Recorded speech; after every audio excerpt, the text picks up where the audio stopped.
Hello and welcome to this week's Gig Harbor Market Update. We have a special guest on today, Matthew Gardner. He's going to be sharing us his housing forecasts. If you don't know Matthew Gardner, he is Windermere's chief economist, so he gets paid by Windermere to essentially predict housing trends, both locally, regionally, and nationally. So he's a good person to tap into. He's got quite an astute observation. He's got a British accent, so we're going to be listening to him instead of me just regurgitate what he said. So he's got a little bit more authority when it comes to his accent. So anyway, without much further ado, let's listen to what he has to say. And if there are any comments that I'll make, I'll make along the way. So without further ado, here we go. I'm Windermere Real Estate's chief economist, Matthew Gardner, and welcome to this month's episode of Mondays with Matthew. You may remember that at the end of last year, I published my top 10 predictions for 2023. And as we hit the mid-year mark, some of you have been asking me how well my forecasts have been holding up. So I thought it would be interesting to take another look at them to see how accurate they have or haven't been. Now, these were the predictions I made last November, and they covered everything from my expectations for home sales and prices to shifting government policies. My first forecast suggested that sale prices would fall in 2023. However, I was not expecting any sort of systemic decline in values. And here you can see that year over year, prices are down by a bit less than 2%. But when you look at how prices have changed month over month, well, they rose by 3.6% in April and are up by more than 6% since the end of last year. But I'm still standing by my forecast that the median sale price in 2023 will be modestly lower than the 2022 number. And the monthly increase in sale prices we've seen so far this year, well, that also supports my forecast that we are not going to see any long-term decline in home values. Although mortgage rates have broken above 7% 8 times so far this year, the first time because of the banking crisis and the second because of the looming debt ceiling, I expect them to become a little less frantic as we move through the second half of the year. That said, well, my call for them to drop below 6% this year is now likely to be inaccurate given where they are today. Now, I still expect them to drop into the 5s, but not until early next year. Listing activity saw a very modest late spring bump, but for perspective, the number of homes for sale is running at about 40% of its long-term average, and I still don't see much growth this year. Why? Well, by my calculations, there could be over 20 million homeowners with mortgage rates at around 3%. Why would they move? And with limited inventory, the market is still technically favouring home sellers. Now, this is a little speculative because of what defines a traditional buyer's or seller's market. Well, it varies by location. But with relatively few homes on the market and the share of homes with price reductions dropping and list prices rising again, I just can't see a buyer's market appearing this year. Well, this doesn't look to be meeting my forecast now, does it? Sellers have been pretty bullish so far this year, but I would add that this is not true across the whole country. List prices are still down significantly in markets such as Haley, Idaho, Jasper, Alabama, and Elko, Nevada, where list prices for single-family homes are down between 30 and 50% from their peak.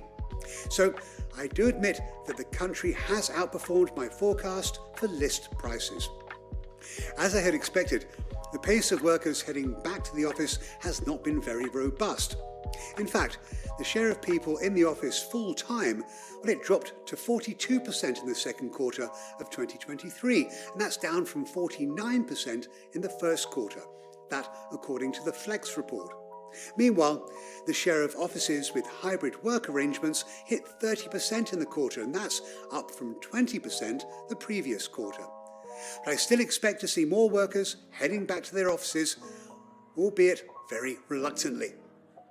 With new home permits down 21% year over year and new home starts off by 28%, I think it's accurate to say that activity in the new construction sector has slowed. Builders continue to be hit by high financing rates as well as high material prices. As we all know, not all markets are created equal, and this chart shows how far below their 2022 highs some of the country's metro areas are.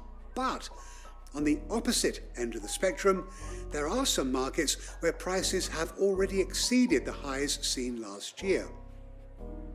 Affordability has not improved, mainly due to home prices that remain out of sync with incomes, as well as financing costs that remain well above the level that buyers had become used to. I'm afraid I still believe that this will not improve in 2023. And finally, I told you that governments would start to move to address the significant housing shortage that the country is experiencing, and they have. As you can see, in Washington State, Governor Inslee recently signed House Bill 1110 into law, which allows the development of duplex up to 6-unit buildings within any area zoned for single-family only development. Additionally, jurisdictions in a significant number of states are either pursuing legislation to tackle this problem or have at least created task forces to look at the issue. It's a good start, but more needs to be done. Although it's really cheating to grade one's own work, I think that I've been pretty accurate with my forecasts. Yes, I was too pessimistic when it came to list prices, and a little bit optimistic regarding the direction of mortgage rates. But other than those two items, the data seems to suggest that the housing market is heading in the direction that I had suggested. What do you think? I'd love to hear your thoughts on this subject, so leave your comments below. In the meantime, as always, stay safe out there, and I'll see you all again next month. Okay, from my thoughts really quick, what do I think in Gig Harbor? I think year-over-year prices will probably flatten out. I don't think anything's going to happen. I think we're just going to have the seasonal trends, which means here in winter, we're going to have prices slowly decline and then pick up again next year. So I think it's just going to be kind of this, it'll be hard to extrapolate the seasonality to what's going on nationally. But I think here we're pretty well insulated from that. So yeah, I think we're just gonna have seasonal housing swings. Mortgage rates, I don't see them coming down anytime soon. He says 5% next year. I think 5% will require a big red warning signal going off. And the Fed is trying to lower rates quickly in order to avoid any sort of hard landing, which if they do lower rates that quickly, it is, we're not going to have a soft landing. It's not going to happen.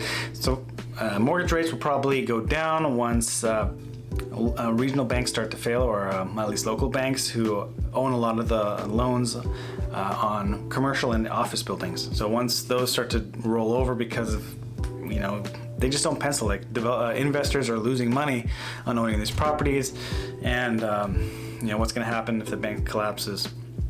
And then the Fed will step in and start lowering the rates. But until that happens, I don't see them really lowering rates anytime soon. Inventory is not going to increase. Again, he talks about the fact that he says 20 million households have mortgage rates under 3%. What was it? Yeah, around 3%. So there's no incentive. If it's going to cost you twice as much to own a home, why would you sell your home? Even if you don't necessarily like yours, it's like that's a lot of money you're paying for buying a slightly better home. A lot of people just don't care for that. I love this graph here. It shows that this is a national graph. If this was a Gig Harbor graph, we would have been in the seller's market this whole entire time and have never even once had a peek into a balanced market, which is, yeah. That's just Gig Harbor for you. I think the last time we've had a balanced market was 2014, I want to say. So, don't hold your breath for another balanced market.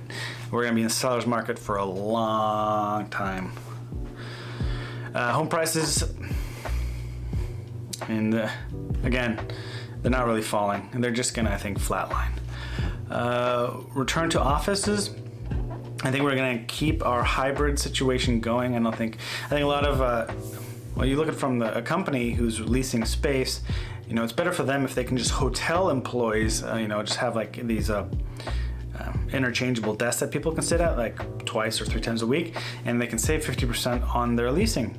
Like, why wouldn't you as a company say, okay, well, we only need half the space and we'll have 50% of the workforce come in one day and 50% come in another, and then we can save, a lot of money on that. So I think that'll be continued to be a driver as You can have employees come in and just make sure that they're working, and because a lot of people just seem to check out when they're at home. So once offices and companies work out the kinks in that, I think the hybrid will continue for a long time, the hybrid work, and that'll keep pressure on office buildings. New home permits, I don't know if it's really material prices that are reducing housing starts. I think it's mostly labor shortages and just interest rates right now. It's really expensive, and why pay this much money to the bank when you'd rather have that as a profit, or the interest that you're paying is eating so much in your profit, it's not worth taking the risk. So it's really, I think it's just gonna slow building down, and that'll even increase or decrease inventory available. So interest rates are just gonna slow down the economy. So that includes housing. U.S. home prices, okay, these places have dropped. Some places I've never even heard of, so I can't really comment on that. Here, sale prices are higher than 2022, which is incredible, but it's also to be expected. These are like Florida and Georgia and South Carolina, North Carolina. So these are places people are moving to because they want to get out of the weather, and why, live in New York in a cramped, crowded apartment when it sucks to be outside in the summer because everywhere smells like trash, and in the winter it's awful to be there. Move down to South Carolina and, work from home. So I think that continues to prop up the market. And like Hawaii, El Paso, Texas, I'm not quite sure El Paso. Green Bay, no idea. So some of these are outliers or kind of strange, but I don't know enough about those markets. Housing affordability, that's never, I don't see this ever going back up to 100%, honestly. Well, not never again. Let's just put a pin in that one. Anytime soon, let's say, because of interest rates reducing housing starts, and the supply is not meeting the demand. And so maybe what these states are doing will alleviate some of this housing affordability issues. Here we have New York, Washington, Montana, Florida, Virginia, Connecticut, all pushing towards getting more housing, growing housing supply. And, if they grow enough of that, maybe we can get enough supply that this goes back up to this red line, which would be great. He talks about the Washington housing bill, which was signed into effect. He said you can build a sixplex anywhere there's a single family zoning, and that's not true. That's only for Seattle and cities over a certain percentage or certain population. I think in Tacoma you can do a fourplex anywhere there's single family, and then in places like Gig Harbor they haven't been affected because their population is under 10,000. So it's still single family everywhere, or duplexes, I think. If you're out of the Seattle, out of Gig Harbor city line, so you can build duplexes. Anyway, with that said, I think that's pretty much it. So I think he's done rather well predicting what's happening. I was more pessimistic on the interest rates when he came up with this. So I covered this when he released it, I think back in December. So So anyway, that's that. Hope you enjoy your 4th of July. With that said, go out and enjoy your day or your evening, and I'll see you next week, and we'll discuss the latest and greatest numbers in Gig Harbor. All right, later.